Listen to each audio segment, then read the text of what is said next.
Welcome to the Online Trainer Show, where we help fitness and nutrition pros take better care of their clients and build profitable businesses. I'm Jonathan Goodman, and as always, I'm joined by Amber Reynolds. We're happy you're here. Let's start the show. And as always, I'm joined by Amber Reynolds. I know, now it seems weird to me when I say your name. It is weird. Yeah. Well. So today we're talking about the different types of ways to serve clients online. There's a whole bunch of different models. I want to get into the pros and cons of each. And I want to make it very clear on the front that there is no right or wrong way to do this. This is not us saying to you, this is the best way, you have to do it this. That's one of the main lessons, one of the main teachings, philosophies of the Online Trainer Academy is the best way is the best way for you, right? There isn't an objective best. Everybody's situation is different. It's a matter of understanding the pros and cons, choosing what's best for you at this time, and going all in on that and being confident in that. So what are the different options, Amber? Yeah, so things that you'll see most often. So you'll see like one-to-one, where you're literally working with one client to one trainer. You'll see small group training where it might be a group of like 3 to 5 per trainer. And they do little small groups, or you might see transformation groups where it can be, 30 or more, people. And then you'll also see things like a membership site or one-off products where the client buys a product and they're kind of on their own, minus maybe email support or something. Yep. And the membership site, just to be clear on that, the membership site could be a membership site, but the new big thing seems to be trainers having their own app, and basically a membership site inside an app. There are all these companies that are basically built like membership site in a box type things for trainers via an app, and you pay a whole bunch of money for the app, and you pay a whole bunch of money to run it. And if that model's right for you, it's a good idea because it's expensive to build your own app. So they've done a lot of heavy lifting. So the membership site could be either of those. The idea is it's a membership program, not necessarily a site. Correct. Yes. So with one-to-one, this is usually what we'll see students do most often because it's the easiest to transition to after being in person. It's the easiest model to kind of understand and wrap your brain around. And if online training feels very overwhelming to you, this is probably the easiest thing for you to start with. But the nice thing with one-to-one is that for those of us who really enjoy deep, meaningful relationships with our clients, this allows for that. But on the other hand, it also means that we're generally spending much more time with each client. And so there's a limit to how much time or how many clients we can actually take on. So generally, you're going to cap out at, 20, 25, maybe 30, clients, depending on what kind of time you have available and how much time you're willing to spend. But, there's definitely an end point on how many clients you can take on with one-to-one. Yeah, I think that's the strongest point. It's where most people should probably start for no other reason than it's most similar to what you probably already understand, which means that you can start it the fastest. It is rarely where people end up, but it's almost always where people should start. And it is primarily the model that we teach in the Online Trainer Academy, because we take people from 0 to 25 clients. That's the bread and butter, right?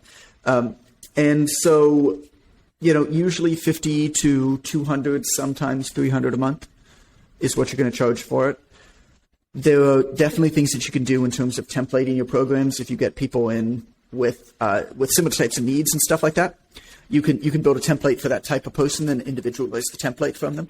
But what you are doing here, you're right, Amber, is giving them a more personal service. Oftentimes people are running this through like Google Sheets or Excel. They're rarely using software.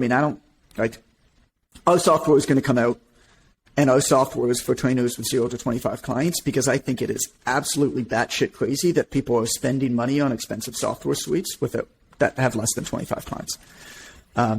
It's just you just straight up don't need it. It's an extra expense. The time it takes you to build up to learn how to use these things, it's just not worth it. Once you've got 50, 100, 200 clients, maybe. And so what we've done is we built basically a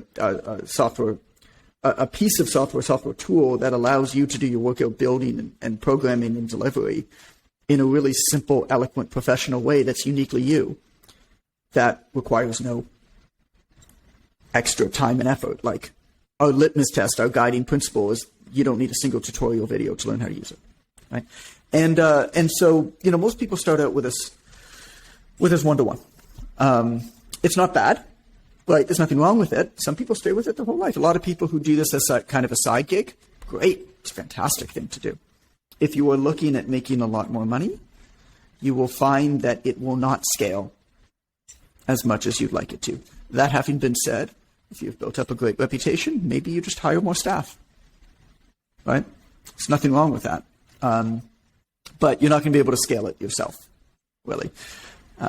Interestingly enough, the only people that I found that can grow one-to-one to 50 to 100 clients are people, and this isn't like, this is just observation. I mean, I have nothing more to back this up other than that. But the only people that I found that have been able to do it across the board are people who are somewhere along the autism spectrum, which is pretty interesting. Basically, people who can laser in focus on something and just like switch it and be super objective and largely unemotional, right, towards what they're doing. Because if you have a really deep emotional relationship with a client, i.e. what a lot of us do with one-to-one, that can start to wear on us personally, especially as we have more people.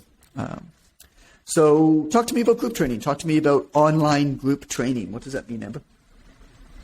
Yeah, so that skill that you learn from doing one-to-one prepares you for all of these other things. Yeah. Because without the practice of one-to-one, there's no way for you to nail these other things. You need that learning curve, right? So one-to-one helps you with these next parts. So with small group training, you are a little bit more specific about who it is that you're working with. I mean, you should be specific regardless, but even more so when you are putting together a small group of people that are trying to achieve the same end goal. So you still get to have a little bit more intimacy with clients than you would, in a very large scale. So you still get the benefit of that, but you are templating even more so. You are automating even more so, having less touch points generally, and you're going to work with them as a group instead of one-to-one. So instead of doing coaching calls one-to-one, you're more likely going to be doing them as a group, or having a group WhatsApp or, a Facebook group for this small group to coach them through their program.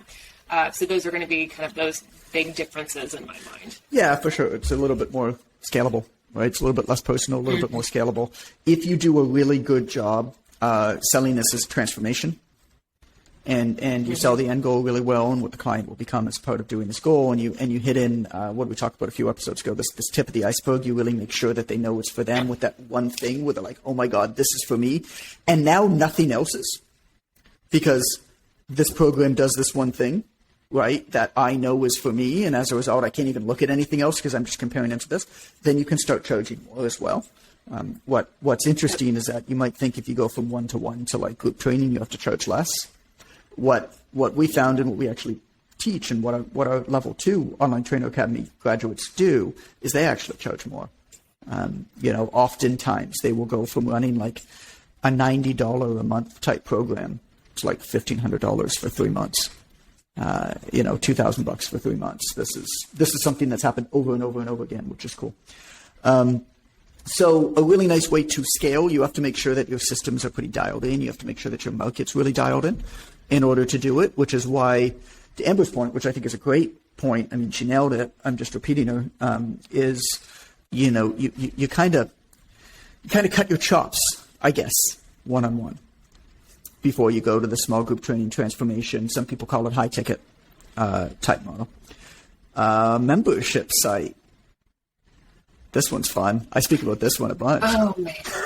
Yeah, we're not big fans of membership sites. So I mean, they in theory can be great, sure. And I see this as a default for a lot of students. They're like, well, because I didn't succeed at one-to-one. What if I just charge something really cheap and then just get a bunch of people? Which, like, unless you are really good at building a community and you have a really large following, it's just so much work. So like a membership site, it's, you might, like I see some students do like weekly, workout videos or programs or whatever. And it's meant, Everybody gets the same thing. There's no variation. They sign up for the same program that's delivered, on a cadence. And there might be some supports like a Facebook group or email or whatever, but it's generally very minimal, just because they are typically charging a lot less. But they are just obnoxious to run, because these are generally the first things to go when someone starts looking at their finances. First of all, they're not spending a lot of money, so they're generally not going to be as invested in actually using the product in the first place. Huge. It's the first thing to go. And so your marketing game has to be insane to be able to keep up with the churn rate in a membership site. If you can't sell one-to-one and group training, you won't be able to sell a membership site. Your problem is not that you're charging too much. Your problem is nobody thinks that you're worth anything. That's the hard reality. You haven't differentiated yourself. You haven't built the relationships. You haven't developed the reputation yet. And so, the logical thing for all us over rationalists, because we all think that the world works in a rational economic way, is, well, of course, if I offer a good product for less money, people will want it more. The reality is that people will value it less. And so if you haven't figured out a way to build enough of a market for yourself with one-to-one and group, you will not be able to sell membership. All you're going to be doing is charging less money for more people who value what you do less. It's one of those things where it sounds like a really good idea. Well, all I need to do is charge $20 and get 200 members, and then at the end of the year, that $20 for 200 members. Let me do the math, and you see people like taking out their phone. They're like, okay, well, 200 times 20 members is $4,000 a month times 12 months. Well, that's $48,000 a year. That's pretty good for just writing one workout and sending it to them. There are so many realities to this. Number one, every single person that joins a membership site joins it with the explicit idea that they are going to cancel after the first month. If you do a very good job, which means you understand the intricacies of content and expectation and psychology and communication of a membership site, you will keep people for 4 to 6 months. And so you're not actually making $48,000 a year.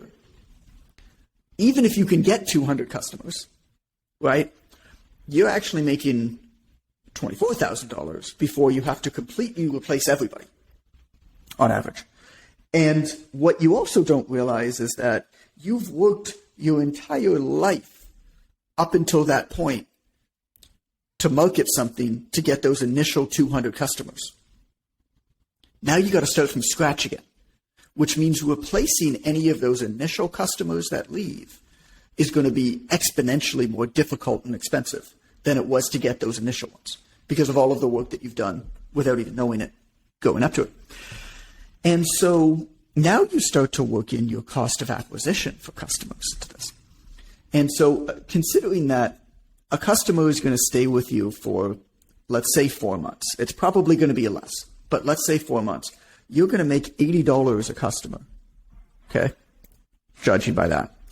You're going to take away payment processing. You're going to make about $76, a little bit less, probably 74, 75. We'll say $75 per customer. You got to take out taxes out of that. You got to take out all of your other expenses for running a membership site. If you need any admin, assistant coaches, software costs, whatever it is. Well, I'll even ignore that, right? You're at $75 per customer.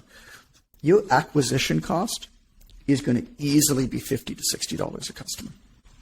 Easy, probably more, especially as you go narrow, especially as you go like wider and wider after you've kind of taken out the low-hanging fruit in your market. So now you're actually making $5, $10, maybe $15 for a customer that you keep at the high end of how long you're going to keep them if you've been able to keep your expenses in check before taxes. Membership sites are no bueno, man. They are something, if you already have a way to generate a huge amount of potential customers organically for free? Maybe. I would still say, though, building a good group training program or transformation program that's going to be on the higher end. Like, you charge, I'd rather work with 100 people with 2 people on my team charging $2,000 for 12 weeks than work with 1,000 people who are going to be paying me $20 a month. That having been said, maybe you want to build one on the low end on the back end. But there's a reason that you see very few membership programs last for more than a year. Everybody builds one. Almost nobody makes it with it. It is an unbelievably difficult model that has so many landmines in it that, and I mean, this is coming, by the way, for context, I've had 3 membership sites. I had one that had just under 1,000 members. That was $5 a month. That was 1 webinar a month. I had one that was $20 a month. We had 950 members. And then I had one that was $40 a month for the initial founding members, and then $60 a month moving forward. And we had 1,615, so 1,615 founding members at $40 a month. Which one was PT Society? That was $20 a month. I joined that. Yeah, that was $20 a month. And so all of these were profitable. None of them lasted because they were a nightmare to run. People didn't value it, and they forced us to build our best content and hide it from everybody, which meant that now we have to do double creating content. And if we created something good on the front end that was free, the people on the membership site, we wanted to give it to them. Like, it's just be careful. Be careful doing it. But DIY products are different, right? Yeah. Because there's no expectation of service. You build one thing, it sits there, it makes you money, you sell it once, and it can act as a lead generator. This is my business, right? I've got a whole bunch of books that sit on Amazon, that sit on our website. I'll sell 15 to 20 to 30 books every day, sometimes more, sometimes less, right? If somebody links to it or something like that, I'll sell 50 to 100 books a day. I'm making $8 to $10 a book. If I'm selling it on Amazon, I'm making more than that if I'm selling it myself, usually. So there's some money coming in there, but more than anything else, I don't have to do a freaking thing to manage these things, right? I wrote it once, I put it together once, there's no expectation of service. And people buy it to get introduced to me, and then it leads to the rest of my things. DIY can be great.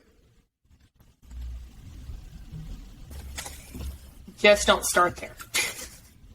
No. You have to understand who your target market is and solve, in my mind, a very specific problem if you're going to do a DIY product. You can't do something as general most of the time, at least for online trainers.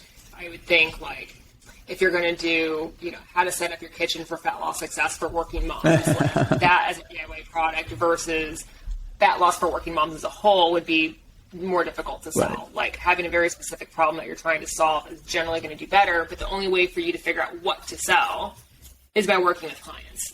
So try not to, unless you just have a really brilliant idea, not to start there. The other piece of it is anything. I mean, there's this dream of passive income, right?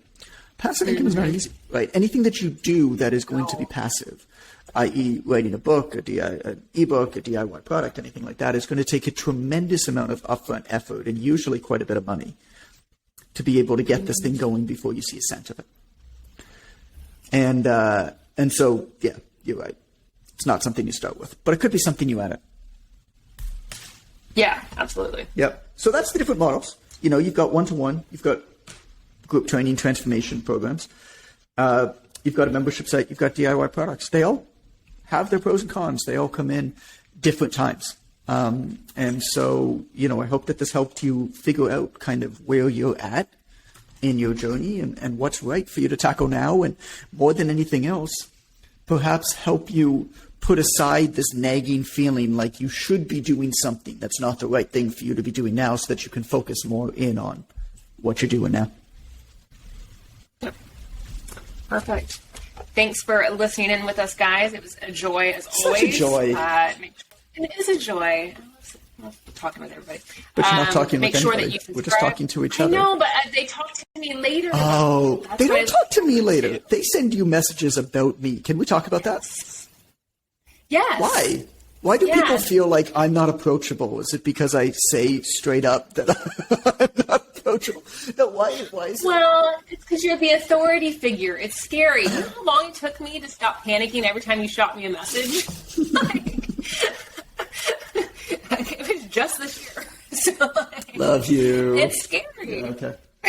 Well, dear listener, For the record, Jon is approachable. I am approachable, but don't approach me. Just write a review. It's fine.